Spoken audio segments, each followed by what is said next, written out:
এমনিতে তো দেশসেরা কোচ মোহাম্মদ সালাউদ্দিনকে বলা হয় না, তিনি তার কাজটা সবসময় হালালভাবে করেন। দায়িত্ব কি সেটা বোঝেন। এখন বাংলাদেশ ক্রিকেট দলের সহকারী কোচ, তার বিশাল দায়িত্ব। বিদেশিরা আসবে যাবে, কিন্তু মোহাম্মদ সালাউদ্দিনের উপর যে আস্থা রেখে তাকে দায়িত্ব দেওয়া হয়েছে, সেই আস্থার প্রতিদান দিতে চান সালাউদ্দিন। চ্যাম্পিয়ন্স ট্রফিতেই তো সালাউদ্দিনের অবদান এবং কি কাজটা করলেন দলের হয়ে, সেটা প্রতিফলিত হবে। অনেক আশা যে চ্যাম্পিয়ন্স ট্রফিতে বাংলাদেশের। জাকির হাসান অবশ্য সাদা বলে নিয়মিত নন জাতীয় দলে।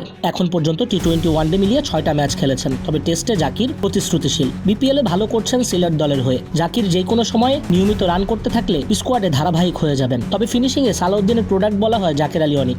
শুরুর দিকে থিতু হতে না পারলেও বর্তমানে জাকের আলী ক্যারিবিয়ানে দেখিয়েছেন তার দাপট। সালাউদ্দিনের প্রোডাক্ট ফেলনা হয় না। জাতীয় দলে ধারাবাহিকভাবে রান করলে সালাউদ্দিনও গর্বিত হন। আর এখন তো শীর্ষের সঙ্গে সরাসরি কাজ করার সুযোগ পেয়েছেন। বিপিএলটার সময় একটু গ্যাপ হয় কোচদের সঙ্গে, তখন ফ্র্যাঞ্চাইজ ক্রিকেটের ব্যস্ততা বেশি থাকে। এখন অবশ্য সিলেটের জার্নিটা শেষ, তাই তো শিষ্যদেরকে আবার কাছে পাবেন সালাউদ্দিনরা নিয়মিত। বছর ঘুরে আবার আসবে বিপিএল। কোথায় ভুল ত্রুটি হয়েছে এবারে টুর্নামেন্টে, সেটাই হয়তো বা ধরিয়ে দিচ্ছেন